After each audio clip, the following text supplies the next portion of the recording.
up next on Inside the SCCA Start Stand 101.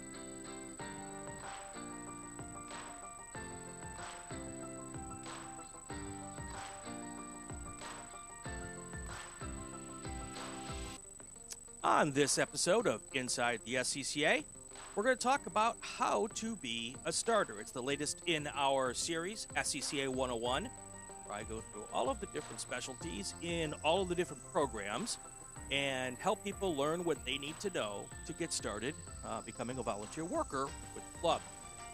And joining me this evening is the CalClub Chief of Starters, Tracy Cain. How you doing, Tracy? I'm good. How are you, Brian? I am fantastic. Thank you for joining us. You're welcome. Thank you for coming asking. in tonight to share your vast knowledge and expertise. That's how we say that we're old without saying that we're old, right? Exactly.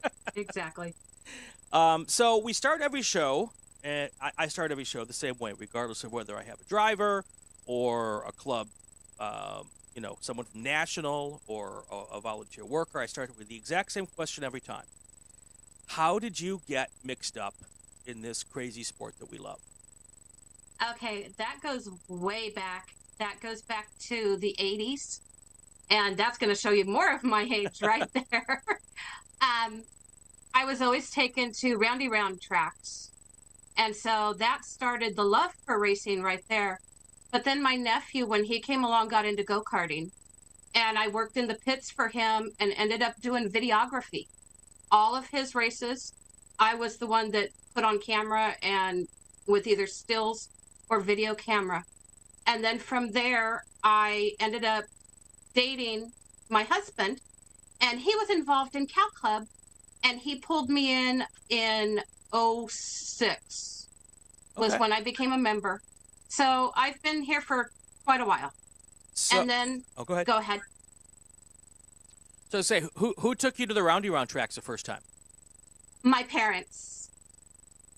Okay, because that's a story that's a recurring theme here. It's either I got pulled in, usually a lot of times by Dad, or my drunk college buddies made me go to the racetrack. So that's the two themes. So yeah. What was it? Your dad that was the big roundy round fan? Yeah, my dad was, and it's in the last 2 years in his passing, it's one of my favorite memories that I have that I used to do with him. Yeah. So.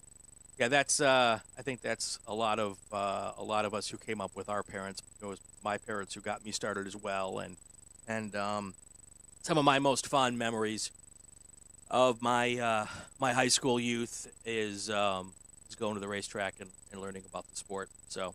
Oh, yeah. So when you first came to the SCCA, what was your role? When I first came in, I worked for a year in flagging. Okay. And I trained under Mark Smith. He was one that trained me and showed me what all the flags mean, how to use them and how not to use them. And then I did that for about a year, and I wanted to be more involved with more of the cars and even closer to them. So I moved on to grid underneath Renee Angel and a couple of other ladies. And I did that for about 3 years, and I still wanted something more. And that was when Joe Sapanic, who many people know in SCCA, he was my mentor, him and oh my gosh, Ken Silva. And they brought me in to start in about 2010 was when they brought me in, and they both groomed me to take over as a chief, me and Joe Zaretta, who moved back to Tennessee just about 5 years ago. And so we co-chiefed together, and then when he moved, I took it over. Okay. So I love it. It's always doing something, always having fun, but being busy fun too, if that makes sense. Absolutely. Yeah, I've done lots of different things in the club. I've been a driver. I was a regular flagger, worker bee. I was flag chief in New York region for a couple of years. I think the only club position I haven't occupied is steward, and I suspect they'll rope me into that at some point in time. And I think I did 1 day of registration, enough to realize that those people are sent from heaven, and I'm not cut out to be a registration person. I did that in go-karting for off and on for a year, and I'm like, I'm done. I can't take it anymore. This is yours. So well, and I did it back before there was Motorsports Reg, so it was all done on paper. And I was like, wow. Yeah, people are, no, this is not for me. So what we're going to do, before we get to that, what of all the things you've done, what makes you keep going back to doing start? Oh my goodness, that's a hard question. The love of it. Just the love of it and being involved with a team. Not only are we start, but once we give that green flag, we're another flag position out on the track. And that just makes you feel as one body with F&C, or Flagging and Communications. And being part of that team, there's a bond. And you're there for one another to help each other out and to keep each other safe. And that's the whole reason for me being at the track, even, is that I want to help people. And if I can help keep you safe, it's all worth it. One of the things we talk about a lot on the show is the opportunities that our workers get because they're SCCA workers. And we just had a big event here in Southern California last weekend or 2 weekends ago. Yes. Were you there? Oh, yeah. I was there. And were you on the start stand? I actually took myself off of the start stand this year because of a shoulder injury. Okay. So I was at pit out. But you have been on the start stand there? Yeah, for the last, 7 years I was on the start stand. Okay, so for those who might not have guessed or haven't figured it out yet, the there I'm talking about is the Long Beach Grand Prix. So, yes. Talk to me about what it was like the first time you climbed up on the start stand at the Long Beach Grand Prix. Oh my gosh, nerves like you wouldn't believe, because I had 3 different groups to work with, and I was so excited and so nervous that I was either going to mess up or drop a flag, which, knock on wood, I haven't done recently. But just a rush of adrenaline to be over the cars as they come by you on that the front straight. It's just, there's no words for it. Right. And if somebody wants to get into starter, we'd love to have you. Yeah. We would love to have you, with or without. Flagging experience will take you. We're always looking for starters. Absolutely. So, and so when you do like a race like Long Beach, obviously IndyCar brings their own starters. I'm guessing IMSA brings their own starters, but there's other support races, and those are the races that you do start for, right? Correct. That's the super stadium trucks, the historic ones, and there was another one, and I'm forgetting the name of it. I think there was, I don't remember this year, but there's always support series. Exactly. This year was Historic F1. I think last year was Historic F1 also. Yes. And there was more this year than last year. Right. Yeah. And those cars are cool as heck, aren't they? They are. They're great to see them all. Yeah, they're louder and more vibration-y than... Oh, yeah. I hate that. I just made up a word. That's a good one. But the ground shakes when they go past you, and it must be even more when you're standing above them in a start stand. Exactly. So share with me, like, one start stand story. I mean, I'm sure you've got a ton. Oh, my gosh. I got 2, actually, that stick out in my mind. Give me both. One of them was...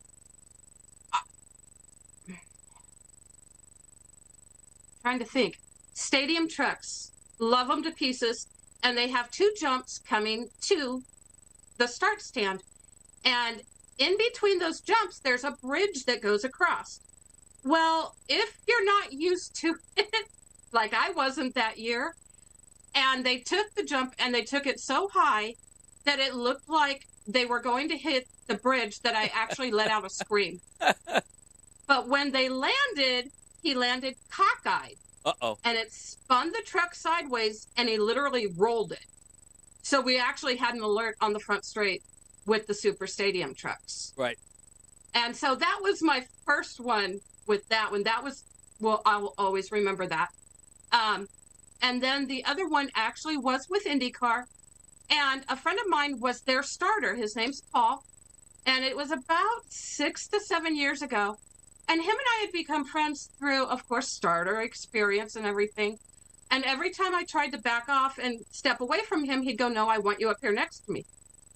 And the one time he pulled me up there, I was watching the cars go by and everything. And I saw this car, and I saw something flare in the back.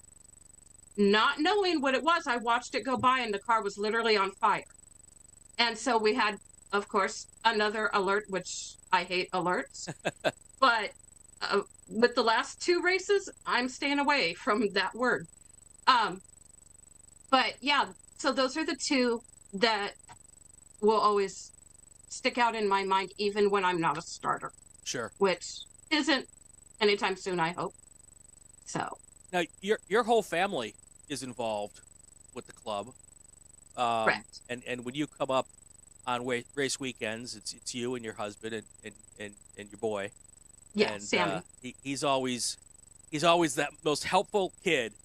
And that's tell us the story of, just how you guys come to the racetrack and what y'all do. Well, Dan is chief of, oh my goodness, Worker Services. Worker Services. Thank you. I forgot the word for it. I'm here to fill in the blanks. Exactly. And he took that position because of Sammy. Our son was at an age where he needed a parent with him, and we didn't want to leave him at Grandma and Grandpa's. So we'll pull up our trailer. Usually, if it's a 3-day race, we pull it up on Thursday. I'll get there after Sammy gets out of school, and then we'll start working as soon as we get there with setup and everything. And for me, my work actually doesn't start till Friday or Saturday morning, depending, like I said, 2 or 3 day weekend. And then Dan's out setting up the track with Bob Jardine, who's F&C chief. So that's pretty much it. And we usually stay in our trailer, but our trailer is being loaned out till further notice. So we're staying in what's called Worker Village. Yep. This coming weekend, and I love that place. It's set up. I don't have to bring anything but a sleeping bag. So.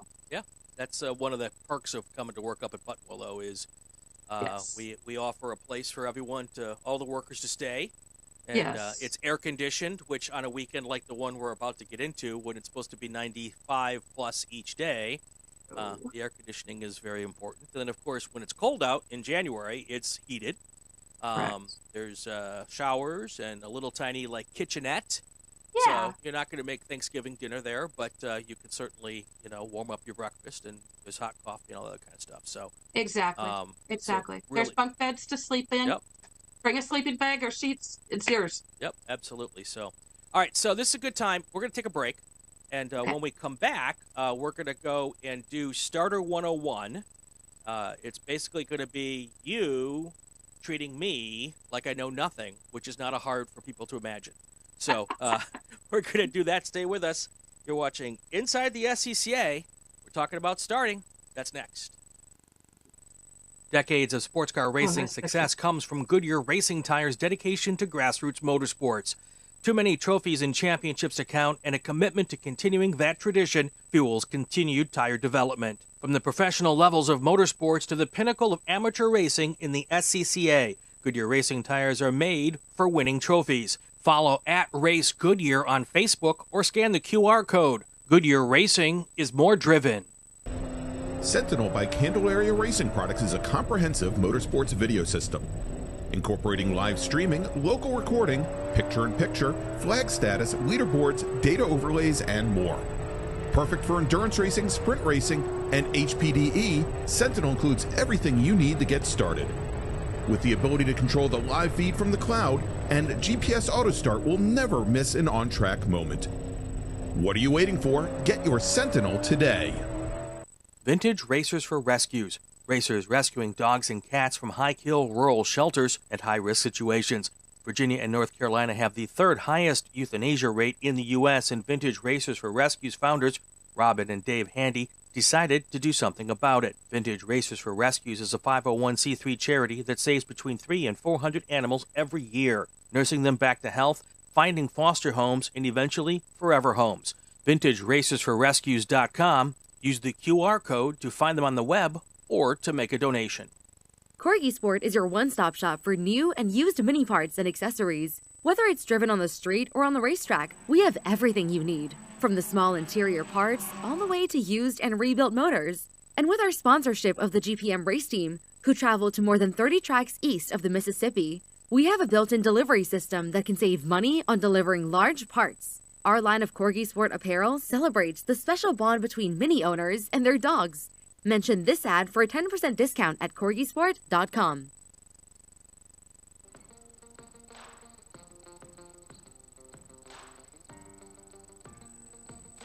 And we're back on Inside the SCCA. I'm Brian Bielanski, and we're talking Start 101 with our guest, none other than CalClub's Chief of Start, Tracy Cain. Tracy, welcome back. Oh, let me turn your microphone on. There we go. Welcome back. Thank you, Brian. All right. So now this is kind of the scenario for those who've listened to our Flagging 101. We've actually done Flagging 201 already. So we will do Start 201 eventually. And if there's enough to do a Start 301 to get to the real advanced stuff, we can do that. So we've done Flagging 101, we've done Corner Working 101, we've done Solo 101 and Tech 101. So now we're going to Start 101, which I'm really looking forward to. So the way we do this, folks, if you haven't listened to one of the other ones, is we are going to run through a scenario where I am the newbie of all newbies. And I've been to the races once, or my friends took me, and I've decided I want to become a member, and I want to volunteer, and Start looks really cool to me. So I pick up the phone, or I send an email, because nobody picks up the phone anymore. And I say, hey, Tracy, I'm Brian. I'm a new club member, and I want to get involved with Start. How do I do it? What's my first thing? And you are going to say? I'm going to say, welcome, Brian, to CalClub. We would love to have you. And go ahead and come on out. We're having a race this weekend. If you want to come out, you can come out up on the stand. We'll show you the beginnings of what you need to do and what we do. So there is one thing, though, because you and I talked before we went live. You're going to recommend that I do something before I come to Start, though, right? Yes. I do recommend for brand new people that have never worked a race, work a corner. And the reason I say that, working a corner deals with all of the same flags, well, almost all of the same flags, right, that we as starters use. They deal with the blue flag, which is the passing flag. They deal with the yellow flags, standing for something that's off track stopped, or waving for something that is on track, partially one wheel or up to four wheels. They deal with red flags, which are alert flags, and cars automatically stop. They're supposed to, at least. Dealing with black flags. Now, that can be a waving black or a warning black. Right. I take that back. Corner workers don't deal with the blacks. Blackboard deals with the black. Correct. Right. But they don't deal with the warning. They deal with the full one, or the meatball, which is a black flag with an orange circle on it. Right. And that's just something mechanical, or your pit crew needs you in. But learning those basics is very vital to a starter. And so if you can even get 1 or 2 weekends in, highly recommend it. And then come to us, and we would take you in a heartbeat. Right. We do have a new flagger coming in. He's not there this weekend, but he will be next week, the next race. And he has just a little bit of experience as a starter, and he has 0 experience as a flagger. So what I'm going to do, our chief of F&C, him and I have talked. He's going to take the starter for a day, and then he'll work with us for a day. Sure. So it's going to be a split thing that we do. So that is what I recommend for brand spanking new people. And just learn it and learn what the cars can do, because each car can do different things. And when I say different things, I mean different speeds. Right. And you'll learn which ones can go past the other ones and when to use a blue and when not to. Just all the little intricacies as a worker that we use. So if Tracy has told you to go work a corner, before you do that, go to our Flagging 101 and watch that so you know what's going on. And I should also make the disclaimer that when we talk about some flags on this episode, each region of the country may use a flag slightly different than we do out here in CalClub. So I know you had mentioned that the standing yellow is if it's off the track and it's waving, if it's on the track. Different regions might do that just slightly differently. So just understand that as we talk here. We'll probably be using a lot of how things are done out here at CalClub. But when you go to another part of the country, and a lot of our flaggers and all of our workers go race and volunteer in other regions and other parts of the country. So it's good to know that what you do at your home track might vary slightly when you go to visit another track. So I'll put that caveat out there. So, okay, so I've done my weekend or two as a corner worker, and I'm now ready and raring to hit the start stand. What do I bring with me? Let's start really with the basics here. When I show up, what do I wear? What do I bring with me? A white shirt and black pants or dark blue. We will take khaki also. That is a difference. Some groups might not take a khaki. We do. Especially during the warm months out here. So you need the clothing. If you need a track bag, go ahead. You don't need to bring an ice chest. We at the club supplies water, and they also supply lunch. So you really don't need to bring anything besides yourself, a learning attitude, and a great spirit for racing. Yep. That's all you need. And the love of the sport. That is highly recommended. Yeah, if you don't love the sport, or at least have a big interest in it. If you don't love the sport and have an interest in it, in a couple of races, you will love the sport. So yes. Just come on board and join us for that. Exactly. So when it's cold out or raining, you're not up there, right? So you don't have to bring any special clothes, right? Oh, I forgot about that. Especially after this year. Sorry about that. My bad. Bring a heavy jacket. Preferably not yellow or red, right? But bring a heavy jacket, and like if you have like waterproof pants. I can't think of the name of what they're called right now, but rain pants. That'll work. Bring them and boots for the rainy weekends, because when it rains out there, it's like super glue when you walk in it, and you can't. Sometimes your shoes go with it. Yep. Been there, done that. I don't want to do it again. But yeah, I'm trying to think of anything else that you would need to bring. Usually the chief starter and my other co-chief right now, we will bring the flags. We will bring our number boards. We'll bring anything else that you need. The longer that you're with flagging and everything, you will end up having what we call a track bag. It's like a backpack, and that can have anything that you need for an emergency, like a little first aid kit. It can have your poncho in it, a little clipboard, something to write on. I'm trying to think what all's in mine. Sunflower seeds, bug spray. Sunscreen. Yeah, sunscreen, bug repellent. Just little things like that. You'll learn what you need the more you do it. Right. I have a rope in mine because when I did Auto Club Speedway in Fontana, from the stand to the ground, you cannot carry anything up. It's too heavy and it's too straight up. Right. So we would toss a rope over the side and hook everything onto it and pull it up. It's just the way it is at some tracks. Right. So that's basically what you would need. Oh, you would need a stopwatch too. Got it. Because for practice and qualifying, the starters keep the time. And we are given a set amount of time from race control and timing and scoring.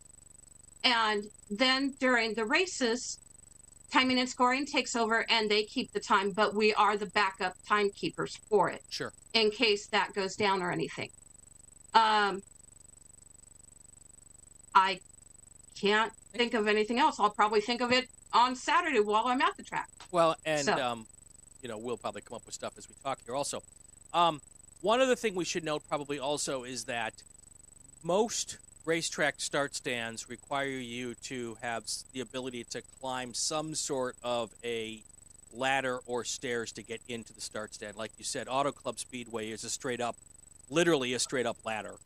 Yes. The start stand at Buttonwillow is more like stairs, Correct. especially the new stairs.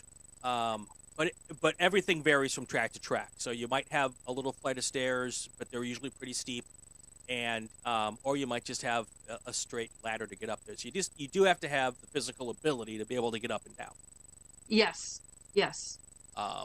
So all right. So I've now showed up, and I've got my little starter stand starter set, and Okay. I'm ready to come up on the start stand for the first day, and usually there's two people on the start stand, one to look one way and one to look the other way. But how do you start teaching that first day person?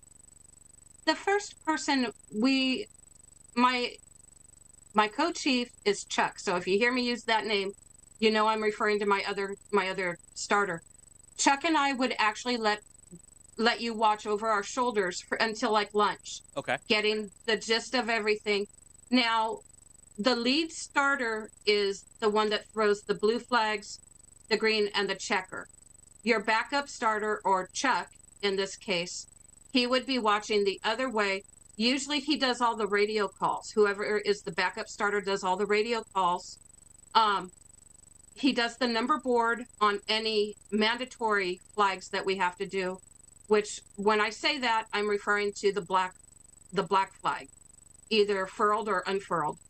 And the meatball. Forgot that one. And checker, we call in the first and the last car so that the corners know what to keep an eye out for. But I would let you watch over our shoulders, and then after lunch, which the first day is usually qualifying after lunch, I would let you, if you felt comfortable, I would talk to you and get the gist. Are you comfortable with being up front or being in the back? We'd put you on a listen-only radio so that you would learn how to make the calls to race control. And we would, if you're comfortable, we would let you step into either position. And if you just wanted to do the yellow, which the backup usually does not have much going on, so that would be a good place to start. And then as we get into a rotation with three, we would let you come to the front and give the blue flags. We would be there to help you if you're having problems judging cars on overtaking, speed. And that would be like a touring car to an H-Prod. It's going to be a lot faster. And that H-Prod, you have to give them a good blue flag to let them know that, hey, there's one coming and he's coming fast.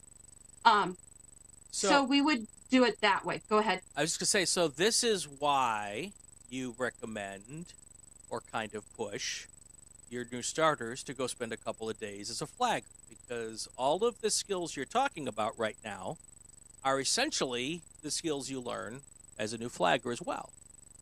Correct. Exactly. And that's where, like, after the cars come out, after they take the green, we're just a flagging station. We are like anybody else on a corner. We do the same things as they do. So having that base of learning with the flags on a turn, you're coming up to us with the experience that we need and that we can build off of. And also you get to spend time, as a new flagger, listening to the radios and the radio calls that you make as on the start stand, other than halfway and the real start-specific radio calls are essentially the exact same calls that you make as a flagger. Exactly. The only difference being we use a green which none of the other turns do, and we use a checker, which depending on certain tracks, your start finish can be in separate places. Right. Just like we've done when we've done the West Loop Marathon. Was that 2 months ago, 3 months ago? Right. We ended up separating start and finish, which was fun. I enjoyed it. It was something different that we never do hardly. And I've heard we might be going to do it. The drivers are asking for it. Yeah. And so that would be fun to do. Yeah. So even IndyCar does that at Mid-Ohio. When they go to Mid-Ohio, the starter is the start is on the back straight going down towards the Hart right-hander in turn 5, and then the finish stand is right on the front straight, where they do right on the pits on the pit lane straight. So, nice. And they've done that way for as long as I can remember. And I think they start the runoffs when the runoffs were there. They did it the same way. And it's mostly because that front straight at Mid-Ohio is relatively short. And if you have 60 Spec Racer Fords or Spec Miatas and you try to start on the front straight, half of them will not even be starting the final 2 turns before they get to the front straight. So so that's why they do that there. But everyone wants to see the finish line on the front straight because that's where all the glory is. So, Exactly. So Now, there are a few things that I didn't mention that we do train new people on, and that is kind of like lap charting. Mm-hmm. You'll start with the first car and you'll go all the way through on one lap, writing each car down. That way we know the order that they're in. We know the slow ones to the fast ones. We also would teach you how to keep time. Trying to think anything else that I'm not covering. I think that's it. Yeah. Now I'm drawing a blank. So at some point in time, I'm going to get to stand up there with that green flag. Yes.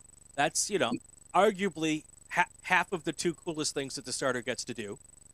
That and starting the race and ending the race. So what's the process of learning what you need to learn to be able to actually start the race?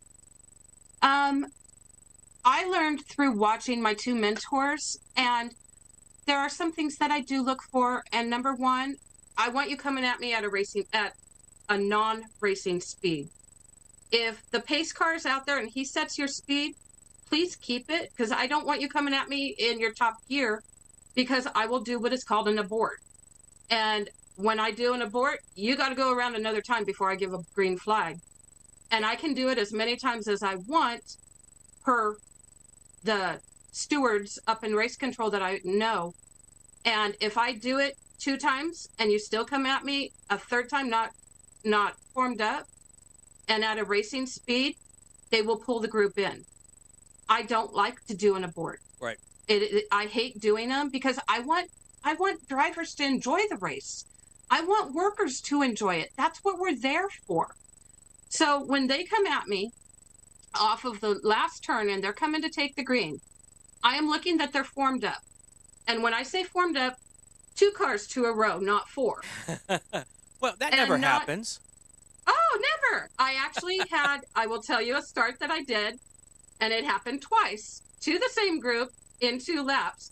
And it was Spec Miata about 10 years ago at Fontana, and they came to take the green, and they were formed up all the way coming up, and they went just like this, and it looked like a peacock's tail. And I had 6 wide in the front row. And I went, oh, heck no. They got an abort. Well, they came around again, and they did the same thing. Right. And I said no. And when they came the next time, we were throwing a black flag on all of them because the stewards wanted to talk to them. Right. And that's what I don't want to do. I don't want that. And there are certain races that I give a green and then call in anything that is a miss. And that can be 1 car out of shape or the whole group coming at me at racing speed. Hoosier Tour and the Majors, which are 2 big races that we have a year. And I'll give them a green, and afterwards, my backup starter, Chuck, him and I will talk. If we've seen anything that we agree on that's not right for a start, he will call it in. Sure. Or I will call it in. But once again, we look for formation. I want as many as I can of the whole group on the front straightaway. And I don't want you racing. Right. I want you at the pace that pace car set. And that's what I look for in a start. Right. And what we would do with you for your first green flag, we would literally put you in front of me and I would stand behind you. We always kind of hide our green flag. We don't want the tower, which is where all of the crews are. We don't want them seeing that green when it comes out. We kind of want to surprise everybody. And so I would literally tap your shoulder and and when I tap you, you give the green, is how we've done it in the past. And that we haven't had a new starter. So we're looking forward to the new one that we have coming next month. So that's how we're going to do it. Tell me what it was like the first time you ever threw a green flag at a race. What's that feel like? It's a rush. Yeah. It's a rush. When I first started, my two groups that I worked with all the time were Spec Racer Ford and Spec Miata. And being that they're both spec classes, all of the cars are made, not all the cars, but all of the motors are spec, so they're all the same. And so no one usually has an advantage over the other. And so they come at you and they're in such nice tight formation, you automatically give a green and just let it go. Right. Now, in theory, let me tell you something else that's kind of funny. Another Fontana race, and it was a spec Miata group. And I went to give a green, and as my hand went out, my hand went up and the flag went down. Oops. And it was not in my hand. And it literally dropped to the ground, and I've got 30 spec Miata cars coming at me. And I'm like, okay, we're just going to do this, and we'll just get you going. It was so funny, but I have to commend the emergency crew from Fontana. They had a truck on the back end of that group so quickly. They reached out, they grabbed my flag and stuffed it through the fence. All we had to do was drop down and pick it up. It was great. But I did get a nickname from it, and it's called Butterfingers. So, and I did get a Butterfinger that weekend for the big boo-boo that I did. So, but it's fun. I enjoy them. So did the group figure out what was supposed to happen and hit the gas and go? Oh, yeah. Yeah, they did. And nobody even stuttered on going. I think they saw the green kind of fluttering down and they realized that, hey, we got a green flag, even though it's on the ground. Exactly. We got it. That's great stuff. So the one thing we should mention is when you abort the start, the race starts. So those drivers are losing laps each time they screw up the start. Correct. The time starts. They haven't gotten a green flag till they get to me, and then I'll usually, even if I abort it, I will give it the second time, and I just call in whatever's wrong. Right. And that can be racing before the green. That can be out of formation. Numerous things. I can't put my finger on, though, right now. Right. And they get called in, and they get talked to by their steward, because if I remember right, there's usually a steward for each group. I don't know if that's still true. But that's how it used to be. Right. So I'm not certain anymore. And I've seen you and other starters, especially in really big groups. Sometimes it's really hard for the back of the pack to be formed up because of just the length of the front straight or whatever. So in that situation, a lot of times, as long as you see the first 6, 7, 10 rows in good shape and nobody's racing, you're going to throw the green flag in that situation. Yes, definitely. And then the second most important flag, or the most important if you're the one who's in first place, is the checkered flag. That situation, explain the procedures for that to someone who may have never done it before. Usually, timing and scoring will assist us with that in a race. And they will let us know when there's a window. The leader of a race, we will take the time of a lap and we will double it. And so as soon as they are within that window of the doubled time, the next time they come by, they get what's called a white flag. White flag meaning, and it's a moving white, just gently waving, and that means one lap to go. Once they get that one lap to go, the next time by is the checkered. And we will come out with the checkered and give it very energetically to the first 3 to 5 cars. By then, usually they're straggled out a bit and your arm's starting to hurt. So you change hands and you keep waving it excitedly. And it's just, they fought for that position. And so they deserve it. Even if they're the last car, they deserve it. They've lasted through the heat or they've lasted through the rain. And it's just a fun time to give it to them. I enjoy giving the greens. I enjoy giving the checkered. And knowing some of the drivers that I do in the different groups, they like when we get excited and get into it. So it's fun. It's Sure. a lot of fun. So are there any other things that a new person should know on their first weekend? First off, I suppose show up on time. Yeah, please. And our morning meetings, be at them. Yeah. They're very informative. We are in with the FNC Chiefs meetings for all of the workers on the corners. Very, very informative. He goes over some of the flags. If it's been a long time in between races, like we take off with CalClub, we take off June, July, and August, Yes, I think. Mostly. Not sure on the June, but I think June, July, and August, or July, August, and September. No, we don't take. Yeah. I think we actually, this year, we take off June, July, August, and September. I don't think we come back until October this year. Oh, wow. And That's a lot. for those who aren't in Southern California, the reason we do that is it is just too dastardly hot It is. to race during those times of the year, and we've learned that the drivers will vote by not registering for those Right. races. And even this weekend, we're supposed to be up in the 90s, which is really unusual for this early in the year. Yes. And so I'll be interested to see what our car counts are this weekend. But Yeah. but yeah, so we do take that big break in the summer. So Yeah. But make the meetings if you can, like we were just talking, that big break, and then coming back in October. That's a long time to be without flagging and working with other groups or other people. Come to the meetings. The flag chief should go over some stuff that he hasn't in a while, and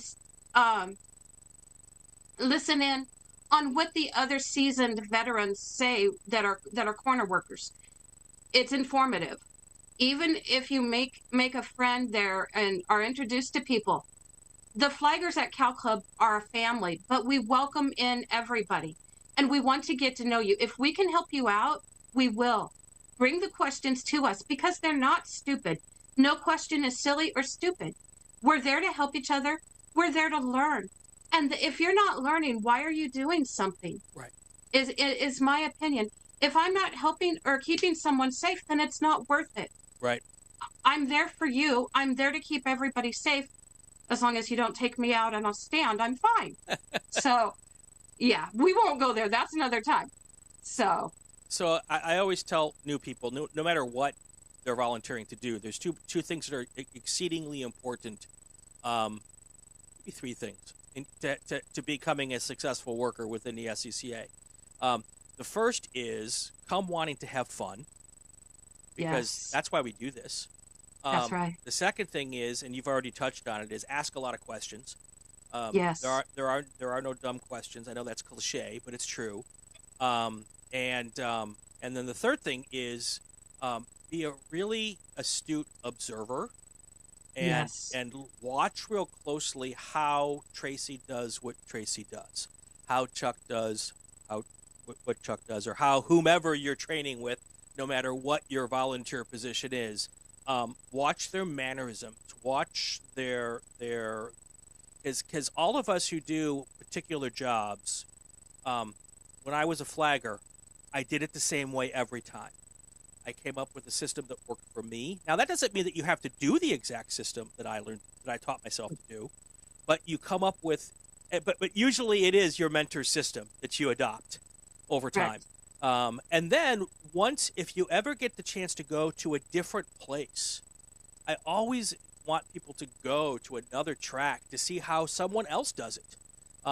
Because you might like the way they do it a little bit better, and you can bring that back to your own track. So those are all... I have a chance to go to Oregon region, and I am so looking forward to it. I have 4 friends that are up there that are starters, and they've wanted me to go since, oh my gosh, 2012. They've asked me to go, and I just have never had the time, and I'm really wanting to go this year.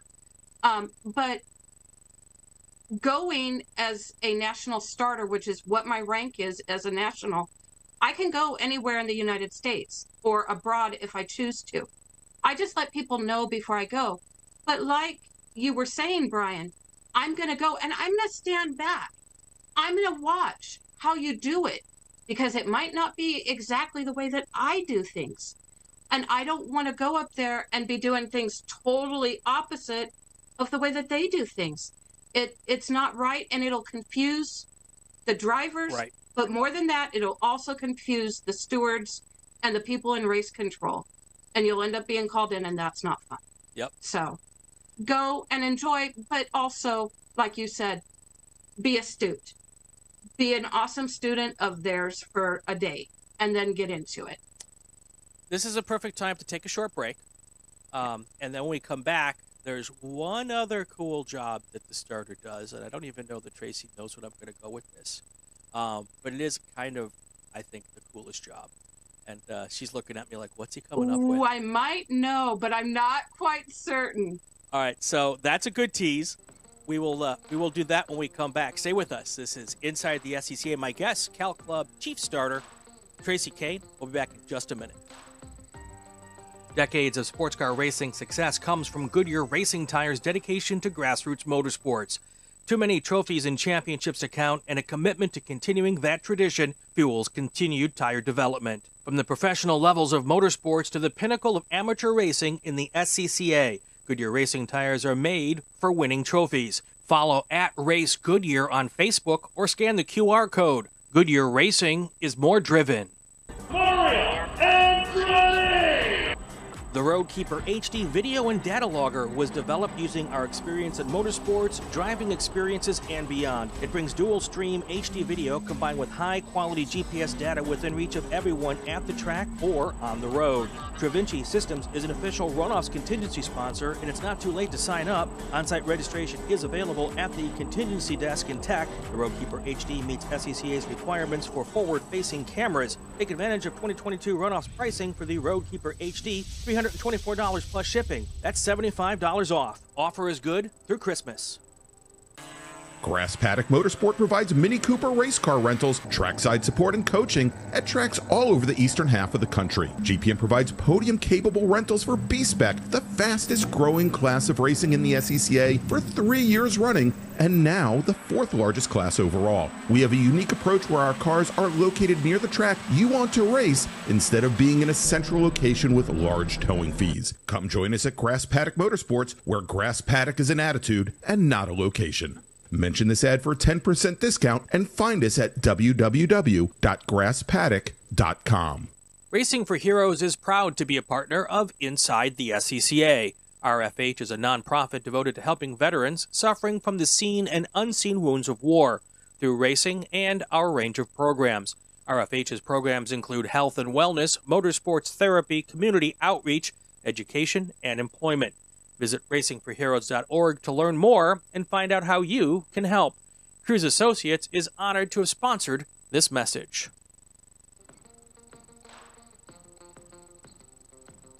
Welcome back to Inside the SCCA. I'm Brian Bielanski. My guest tonight is CalClub Chief of Start, Tracy Cain. I'm sad. I hear you're not going to be our Chief of Start next year.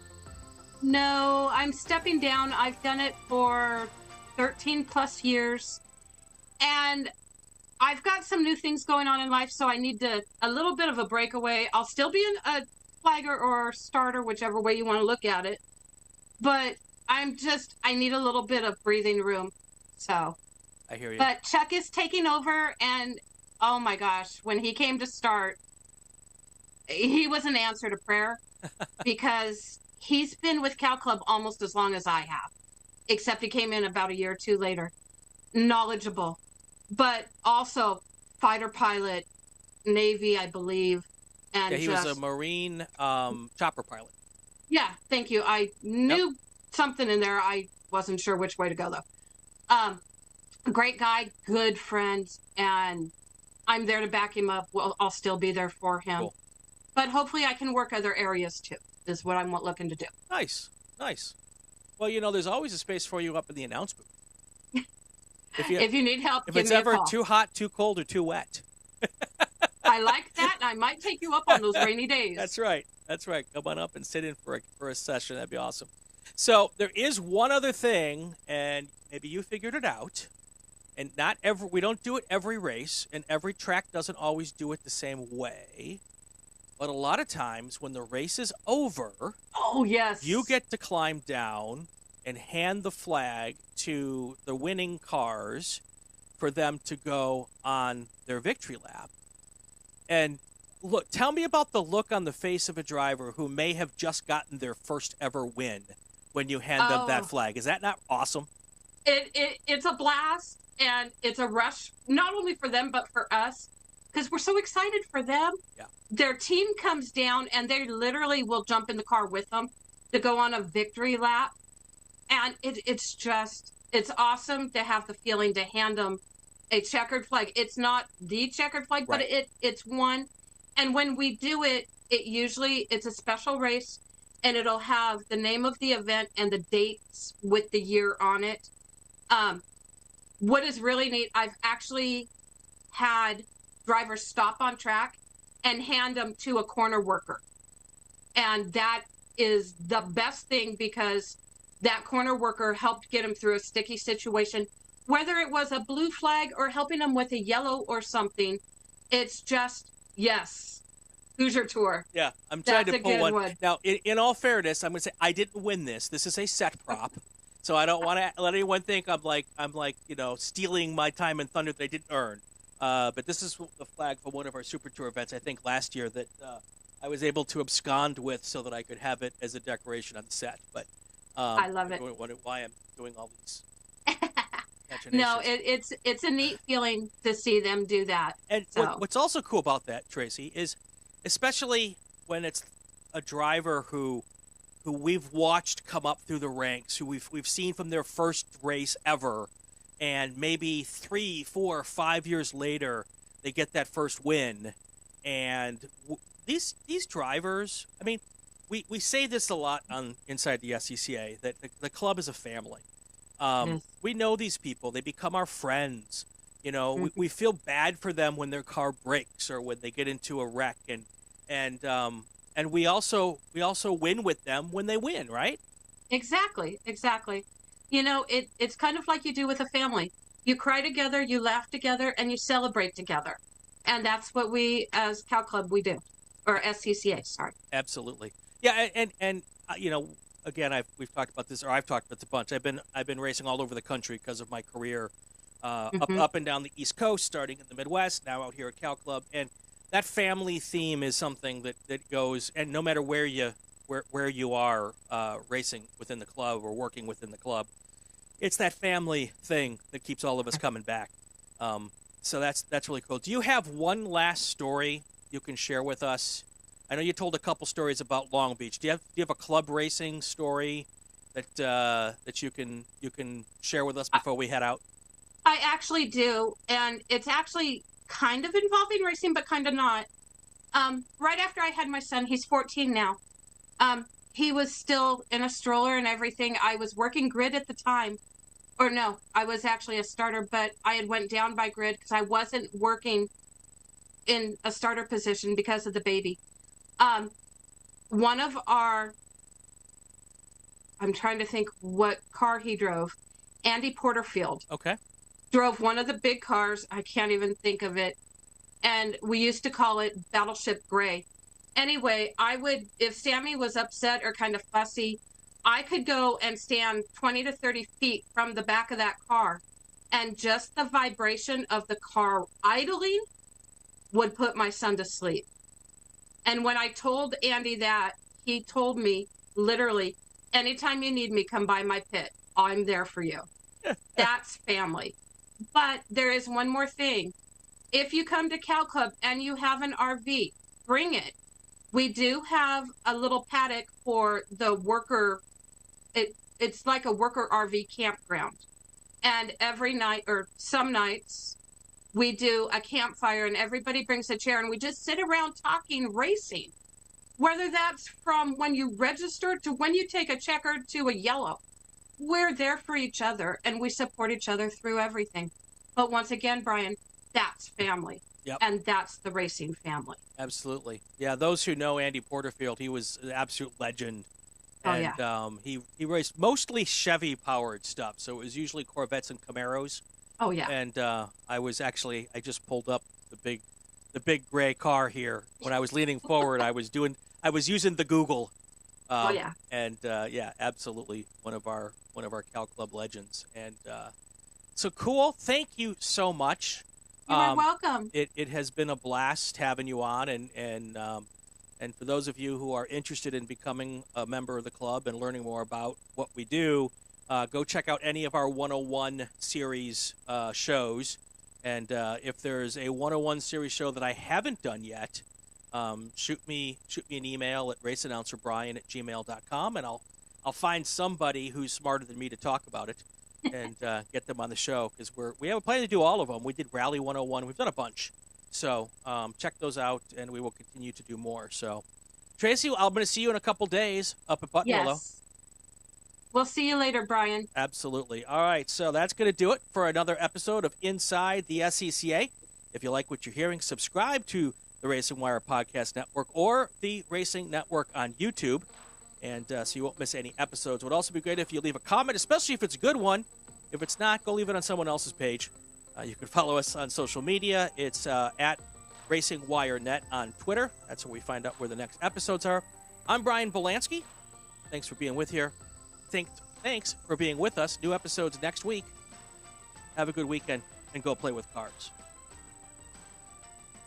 Hi, I'm Dorsey Schrader, and this is Inside the SCCA. Inside the SCCA is a presentation of the Racingwire Podcast Network and Rural 15 Productions. This podcast is not affiliated with, endorsed, or sponsored by the Sports Car Club of America. The views expressed within are those of the host and our guests, and not that of the SCCA.